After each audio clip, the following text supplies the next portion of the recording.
your shortcut to being well-informed, designed specifically for you, the curious learner. Hi there.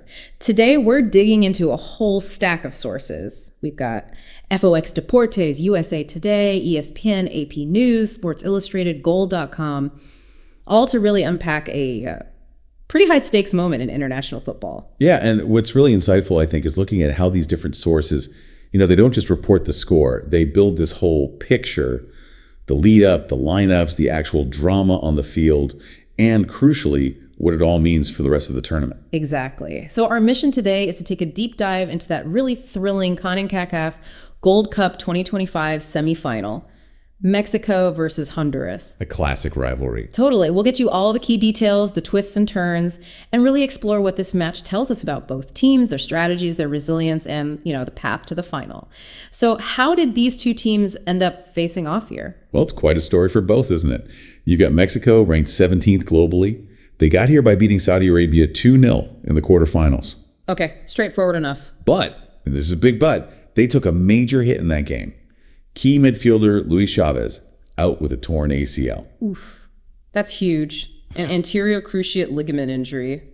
That's months out, usually. A massive headache for their coach, Javier Aguirre, in terms of tactics. And then there's Honduras, ranked way down at 75th. They pulled off a shocker to get here. They really did. Made history beating Panama. It went to a shootout. Carlos Pineda scored the winner. Wow. And what makes it even more amazing is this is their first Gold Cup semi since, 2013? Especially because they started this tournament getting hammered 6-0 by Canada. 6-0. That's quite the turnaround. Shows some serious mental grit. Absolutely. And you have to look at the history, too. This wasn't just any match. Mexico-Honduras, it's always fiery. Right. Mexico had a slight edge recently, like 3-2 in the last 5.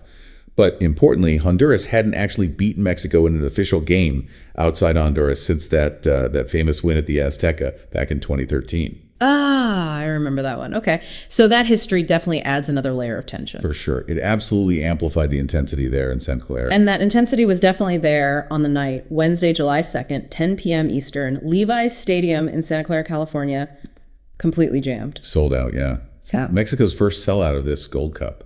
Must have been an incredible atmosphere. Electric, definitely. So, okay, let's talk lineups, tactical plans. What did the coaches, Aguirre for Mexico and Reinaldo Rueda for Honduras, show us with their starting 11s? Well, Aguirre from Mexico, he seemed to go with players he felt were most consistent. Luis Malagón in goal, then a back line with Cesar Montes and Johan Vasquez in the middle. Montes was back from a suspension, which is big for them defensively. So, yeah. And Mateo Chavez and Julian Araujo as fullbacks. Mm-hmm. Then in midfield, Edson Álvarez holding with Roberto Alvarado and, this was interesting, the 16-year-old Gilberto Mora. Still only 16, making his second start. Second consecutive start, yeah. After that super young debut, pretty incredible. And up front, Alexis Vega, Marcel Ruiz, and Raúl Jiménez leading the line. They needed goals. Okay. And for Honduras, Rueda didn't tinker much, did he? No, very few changes from the team that beat Panama. Seemed like a vote of confidence in that group. Edrick Menjívar in goal. Back four, Shizanto, the captain Daniel Maldonado, Jose Martinez, and Rosales. Standard enough. But the midfield, that's where it gets tactically interesting.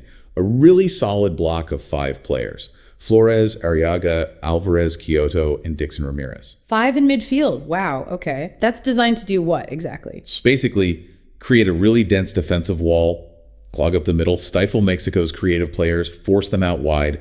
It shows Rueda's, pragmatic thinking. Smart against a team like Mexico. Definitely. And then up top, Choco Lozano, their main striker, was back to lead the attack. Rueda even made that comment beforehand about hoping the refs would be impartial. May the Holy Spirit illuminate them. Huh. Yeah, that definitely signals the high stakes and maybe some past grievances, huh? It seems a bit of a tone, yeah. And the first half really reflected that. It was a real scrap. More about the fight and tactics than loads of chances. So, not exactly end-to-end stuff. Not really. Mexico's keeper, Malagón, he hadn't faced a single shot on target in their last 2 games. Here, he only had 1 easy save from Dixon Ramirez. Mexico had a couple of half chances late on, like a deflected shot from Vasquez. And Menjívar made a decent save from Marcel Ruiz around the 42nd minute. But yeah, they really struggled to break down that organized Honduran defense. And that difficulty in creating chances sort of ties into the early flashpoints, doesn't it? There was that chippy moment pretty early on. Oh yeah, about 11 minutes in. Ramel Kyoto went aggressively for the ball near Mexico's bench, And Guillermo Ochoa, the substitute keeper, didn't like it. And it kicked off a bit. Just a bit, yeah. A little scuffle, players from both sides getting involved. Ochoa even got booked for it, a yellow card from the bench. From the bench. Okay, so that wasn't just a minor thing then. It really kind of set the mood for the whole match. Absolutely. Showed that raw passion, the rivalry bubbling right near the surface. And that intensity just carried right over into the second half. And it paid off for Mexico pretty quickly after the break. It did. 5 minutes in, the 50th minute, they finally broke through, and it was a really nice piece of play. How did it unfold? Alexis Vega started it, passed to Gilberto Mora, the youngster, just outside the box. And Mora, showing composure way beyond his 16 years, just slides this perfect pass through. Finds Jimenez. Right into the path of Raúl Jiménez, who finishes it neatly. Right foot past Menjívar, his 42nd goal for Mexico. But really, a lot of credit goes to Mora for that assist. Great vision. Fantastic moment for the kid. But then things got controversial, didn't they? VAR gets involved. Right, this is where it gets really interesting. Just a few minutes later, Mexico think they've doubled their lead. Edson Álvarez taps one in from a set piece. Looked like game over, maybe. Potentially. But then VAR, the video assistant referee, takes a look. They review it for offside. And they rule him offside. Goal disallowed. It stays 1-0. Ooh, that's a massive moment. Changes everything, right? Mexico goes from maybe cruising at 2-0 to suddenly having to defend a really narrow lead under pressure. Exactly. That VAR call completely shifted the dynamic. Mexico couldn't afford to relax. They had to protect that single goal against a Honduras team that, kept pushing. Did Honduras create much after that? They brought on subs, right? They did, yeah. Brought on Luis Palma, Yestin Arboleda, trying to find something. But they just couldn't quite craft that clear-cut chance to equalize. Mexico's defense held firm, but it stayed tense. And it stayed heated, too, apparently. Another incident late on. Yeah, deep into stoppage time, another bronca, one of those heated scuffles. Yeah. Pushing and shoving, just underlined the tension that never really went away in this match. Wow. So after all that, Aguirre just said, we had a deserved victory. Pretty understated. Yeah, summed it up. It wasn't pretty, maybe, but it was hard fought, gritty, and ultimately a win for Mexico. Okay, so let's wrap this up. What does this all mean? Mexico gets the 1-0 win, thanks to Jimenez's goal, set up brilliantly by the 16-year-old Mora. They're through to the Gold Cup final. Yep, and connecting that to the bigger picture, it sends Mexico to their 12th Concacaf Gold Cup final, which sets up, wouldn't you know it, another final against the United States. The 8th time they'll meet in the final. Classic. In Houston this time. Exactly. And for Honduras, even though they lost 1-0, reaching the semifinal for the first time since 2013, especially after that disastrous opening game, that's a real achievement. Shows their progress and resilience. Definitely.